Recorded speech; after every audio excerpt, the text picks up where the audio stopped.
Bonjour, oui, ça va, merci.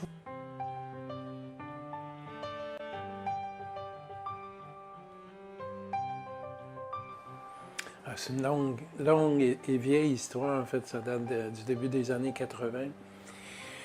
Je connaissais Réal Lacombe, en fait, qui était déjà passionné par ce concept de ville et village en santé, puis qui nous en parlait toujours. Et à peu près dans le même moment, nous, on avait à Pintendre un problème d'environnement important. Et j'étais un nouveau médecin dans la région, puis pour moi, c'était une atteinte à des droits, puis à la santé. Et on s'était présenté au conseil municipal, un groupe de citoyens, pour justement travailler sur ce dossier-là. Et on trouvait, dès qu'on a été élu, j'ai amené l'idée que peut-être qu'on pourrait devenir un village en santé. Ça pourrait cibler pas juste un petit problème local, mais amener la communauté de Pintendre, en fait, à se mobiliser autour d'un concept de santé beaucoup plus large. Et c'est ce projet-là que j'ai amené au conseil municipal, puis qui a été accepté par le conseil. D'ailleurs, notre maire, Roger Lachance, à cette époque-là, est devenu par la suite président, je pense, de Ville et Villages en santé. Et on a rapidement développé le concept avec beaucoup d'intérêt, en fait.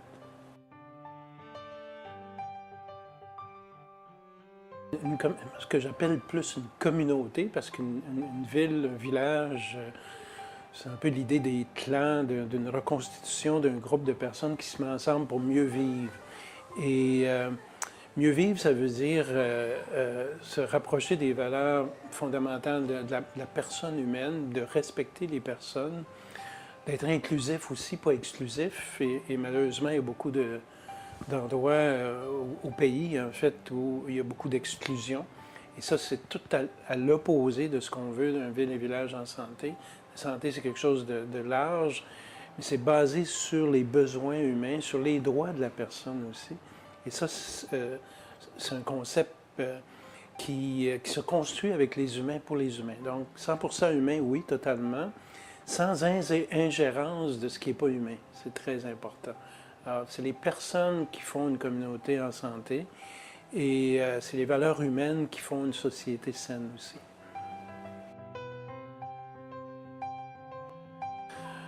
Bien, quand on parle du concept de durabilité, c'est plus un concept de pérennité jusqu'à un certain point.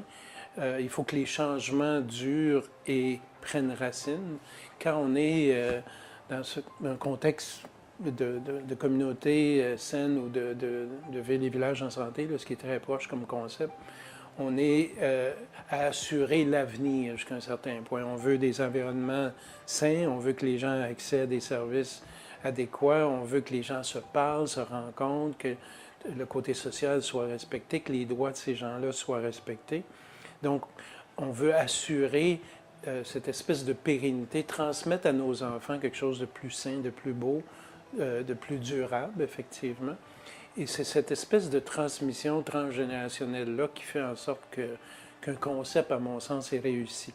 On peut faire des beaux changements du jour au lendemain, mais s'il ne dure pas, ça ne vaut pas vraiment la peine. C'est beaucoup d'énergie pour rien. Mais s'il dure, on vient de laisser en héritage des environnements et un climat où il fait bon vivre, puis où on va attirer les familles avec les enfants, à qui il faut donner la première place de toute façon.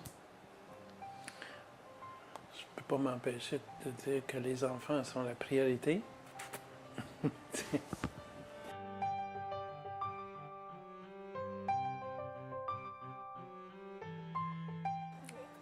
Une ville ou un village en santé, une communauté saine, c'est un lieu où tout le monde est inclus. Il faut penser aux gens pour qui c'est plus difficile et probablement penser en termes des deux extrémités de la vie. Il y a les personnes âgées, il y a les enfants et il y a les gens à mobilité réduite. Mais tout le monde doit être inclus. Il faut que les enfants puissent jouer dehors en sécurité. On le fait ici, par exemple, avec la ruelle animée. Les enfants peuvent jouer dans une ruelle qui n'était pas sécuritaire, qui est devenue sécuritaire.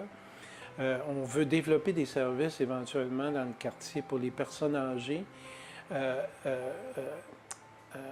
à leur niveau, qu'ils ne soient pas obligés de se déplacer à des kilomètres, d'aller en métro qu'ils n'aiment pas prendre, mais chez eux, avoir accès à tous les services qu'ils ont besoin.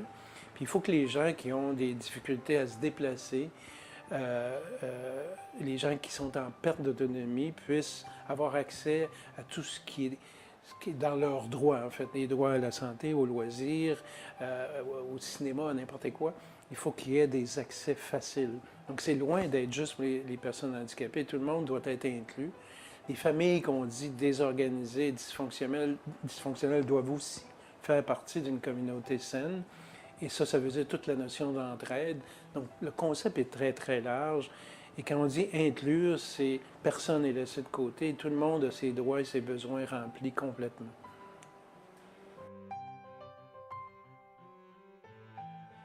Bien, merci à vous et longue vie à Ville et Village en santé, parce que c'est un concept qui m'a inspiré beaucoup.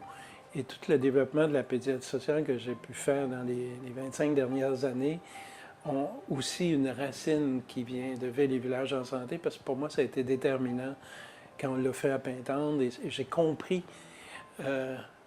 que l'espèce de concept qui veut qu'on ne regarde pas juste un arbre, mais qu'on regarde la forêt, est important. Puis Ville et Village en santé, c'est justement inclure tout le monde et s'assurer que les environnements sont complètement, tant au plan social qu'au plan physique, à part humaine et pour les humains.